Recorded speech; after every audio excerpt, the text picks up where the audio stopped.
Chicken biryani and the magical fox.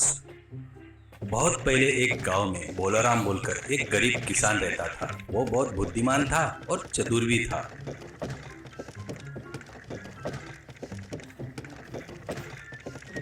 इसलिए जमींदारों के बाजू में ताकतवर बनकर और गरीब किसानों के लिए भगवान बनकर रहता था। उसी गांव में जगन्नाथ करके एक जमींदार रहता था। उस गांव के किसान सभी उस जगन्नाथ को ही अपनी फसल बेचते थे। जगन्नाथ बहुत ही कंजूस और लालची था। किसानों को बराबर भाव नहीं देकर सताते रहता था। इससे वो लोग कभी भी गरीबी से कभी उबर नहीं पाए।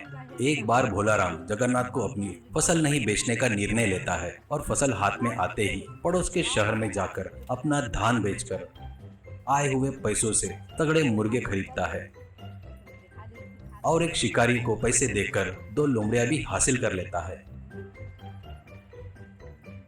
उन दोनों में से एक को रूम में बांधकर दूसरे को संकल से बांधकर अपने साथ घुमाता है। जगन्नाथ एक दिन अपने एरिया से जाते रहता है तो भोलाराम मिलता है। तब भोलाराम, बाबूजी आपकी फसल तैयार है, आप जब बोलोगे तब आप ले जा सकते हो, ऐसे कहता है। तो जगन्नाथ, वो तो ठीक कह रहे, पर ऐसे लोमड़ी को पकड़कर क्यों घूम रहा है? वो भाग नहीं जाएगा क्या? भोलाराम, गया तो भी तुरंत वापिस घूमकर आएगा, ये मायावी लोमड़ी है, करके बताता है। और देखते क्या इसका जादू। कहते हुए भोलाराम उस लोमड़ी से कहता है, तू जाकर अच्छी मुर्गी लेकर आ, कहकर उसके गले की संकल खोलता है। संकल के खुलते ही वो बहुत तेजी से भागती है।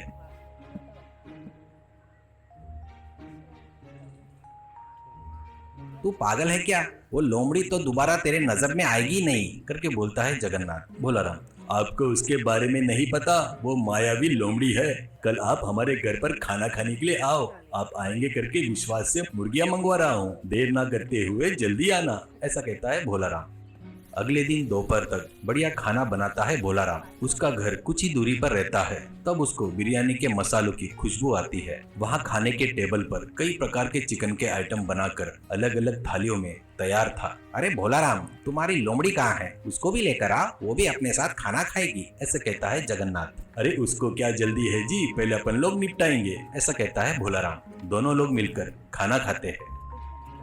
खाना खाने के बाद जगन्नाथ को लोमड़ी की याद आती है। वैसे मायावी लोमड़ी मेरे पास रहा तो बहुत अच्छा रहेगा, करके सोचकर भोलाराम से कहता है, अरे जाओ अपनी लोमड़ी को लेकर आओ, देखता हूँ, करके बोलता है। जगन्नाथ की बातों पर खुद ही मन में हंसकर उठकर जाकर रूम में बांधकर रखे हुए दूसरे लोमड़ी को रस्सी से बांधकर बाहर लाता है। जैसे ही बाहर लाता है वैसे ही 500 सिक्के में बेचता क्या, करके पूछता है जमींदार जगन्नाथ। तो भोलाराम सिर हिलाते हुए, बेचना ही काम है, लेकिन उस पर मेरी जिंदगी की गाड़ी चलती है, उसको बेचा तो मैं भूखा मर जाऊंगा। तुमको देने वाला धान पूरा बकाया लेकर जाओ, पर लोमड़ी को मत मांगना, करके बोलता है। तुम्हारी भीख नहीं चाहिए मुझे, तो बस वो मायावी लोमड़ी चाहिए, ऐसा कहता है। 1000 मुद्राओं में लेकर जाता हूँ, ऐसा कहता है जगन्नाथ। आप इतनी ही जिद कर रहे हैं तो मुझे 1500 मुद्राएं दीजिए, कहता है भोलाराम मासूम सा चेहरा बनाकर। उससे कम बोलोगे तो नहीं जमेगा, भावबाजी नहीं होगी, ऐसे कहता है। जगन्नाथ खुश होकर 1500 मुद्राएं देकर लोमड़ी को लेकर जाता है।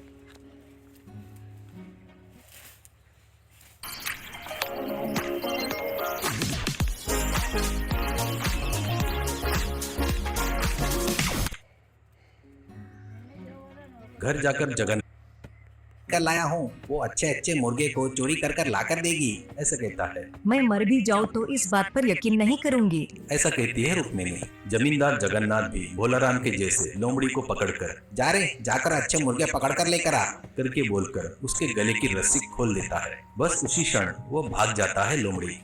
ऐसे बहुत दिन बीत जाते हैं पर लोमड़ी वापस नहीं आता। इससे जमींदार जगन्नाथ उसके साथ धोखा हुआ करके समझ में आ जाता है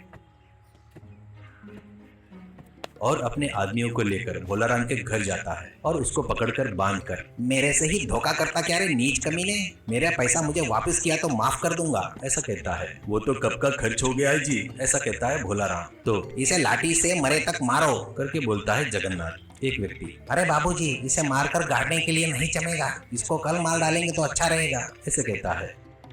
वैसे ही करेंगे, सुबह तक ठंड से मरने दो इसे, ये पहने हुए कपड़े ही रखकर इसे धानी से बांध दो, ऐसे कहता है जगन्नाथ। तो भोलाराम को वो लोग धानी से बांधकर चले जाते हैं। कुछ देर बाद ठंड पड़ने लगती है। ठंड में भोलाराम की हालत बहुत खराब हो जाती है। वो ठंड से बचने के लिए धानी को घुमाने लगता है। वैसे करने से उसका शरीर गर्म होकर पसीना भी निकलने लगता है।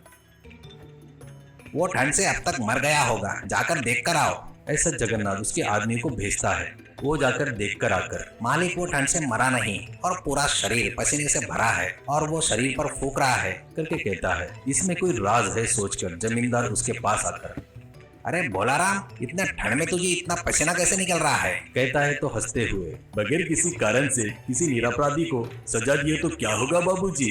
मैंने तुमको जो लोमड़ी दिया था ना, वो सचमुच मायावी थी। तुम उसको किसी कारण से गुस्सा दिलाए होंगे। कहीं उसकी महिमा पर तुम्हारे घर वालों ने विश्वास नहीं किए होंगे। वो बात पता चलने पर वो फिर से नहीं आएगी। वैसा ही कुछ हुआ होगा, ऐसा बोलता है जगन्नाथ। तो फिर इतनी ठंडी में तुझे पसीना कैसे निकल रहा है? इसका राज क्या है? करके पूछता है। नजर के सामने दिख रहा था तो उसे आप नहीं माने। मैंने जो कपड़े पहने हैं ना, इसे आप क्या समझ रहे हो? ये भी बहुत चमत्कारी है। ये पहने तो ठंड में गर्मी लगती है और गर्मियों में पहनने से ठंड रहता है, करके बताता है भोलाराम। तो वो कपड़े को 500 मुद्रा में बेचता क्या? करके कहता है जमींदार। कृपया करके भावबाजी मत करो, ये हमारे दादाओं के जमाने से आ रहा है। मैं इसे किसी भी कीमत में नहीं बेचूंगा, ऐसा कहता है भोलाराम। वो मुझे चाहिए, बदले में 1000 मुद्रा ले ले, ऐसा कहता है जगन्नाथ। तुमको ये उतना पसंद आया तो इसके 2000 मुद्राएं दे दो। ये तुमको दे दिया तो मैं ठंड से मर जाऊंगा, ऐसा कहता है भोलाराम। जगन्नाथ उसको मांगे उतने पैसे देकर उससे वो शर्ट लेकर घर में जाकर धोकर सुखाता है। बाद में ठंडी में सिर्फ शर्ट पहनकर अपने ससुराल जाता है। वहाँ बहुत ठंड पड़ती है। वैसे उसको देखकर सभी हंसते हैं। भोलाराम ने उसको फिर से धोखा दिया करके उसको समझ में आ जाता है। इस बार भोलाराम के झांसे में नहीं आऊंगा करके और उसको मरवाऊंगा करके निर्णय लेता है। उसके आदमी फिर से भोलाराम को पकड़कर लाते हैं। इस बार जगन्नाथ उसको एक बोरे में बांधकर समुद्र के किनारे एक पहाड़ी पर ले जाता है। वहाँ पर एक पेड़ की डाल समुद्र के ऊपर थी। बोरे के उस डाल से बांध देते हैं। फिर जगन्नाथ चिल्लाकर, अरे उस डाल को काट दो, इससे छुटकारा मिल जाएगा, ऐसे कहता है। तो उसका नौकर कुछ देर तक उस डाल को काटकर, मालिक ये डाल बहुत मजबूत है, इसे काटने के लिए बहुत समय लगेगा, मुझे बहुत भूख लगी है, खाना खाकर आता हूँ फटाक से, ऐसा कहता है जगन्नाथ। मुझे भी भूख लगी है रे, ये कहाँ जाएगा, ले चल खाकर आएंगे, करके वहाँ से निकलते हैं। वो जाने के बाद भोलाराम, मुझे नीचे उतारो करके चिल्लाता है। इतने में जगन्नाथ के ससुर जी लाल किशन अपनी लड़की को देखने के लिए उधर से आ रहा था। वो आवाज सुनकर, कौन है करके चिल्लाता है। भोलाराम उसकी आवाज पहचान लेता है। उसको कुबड़ है करके भोलाराम को पता भी था और कोई भगवान जैसा आया है सोचकर, नीचे उतारो बाबूजी, मेरा कुबड़ गया है करके बोलता है। लाल किशन, कुबड़ गया क्या करके बोलता है। तो आपको पता नहीं होगा, इस बोरे में बैठे तो कुबड़ ठीक हो जाता है। मुझे उतारो, आपको ही पता चल जाए। लोग अब तक आ जाने को होना था, पता नहीं क्यों नहीं आए। फिर से यह बोरा ले जाकर जिनका है उनको दिए तो वो लोग 1 घंटे के 100 मुद्राएं नाक पकड़कर वसूल करेंगे, ऐसा कहता है भोलाराम। वो बात है क्या, मुझे भी कुबड़ है, मुझे भी थोड़ी देर बैठने देता क्या, तेरे को 100 मुद्राएं देता हूँ, ऐसा कहता है लाल किशन। तो भोलाराम कैसे तो भी करके बोरे से बाहर आकर लाल किशन को उस बोरे में फिर से पेड़ के डाल को बांधकर अपने रास्ते से निकल जाता है। बाद में जगन्नाथ अपने आदमी के साथ आकर पेड़ के डाल को काटकर समुद्र में गिरा देता है।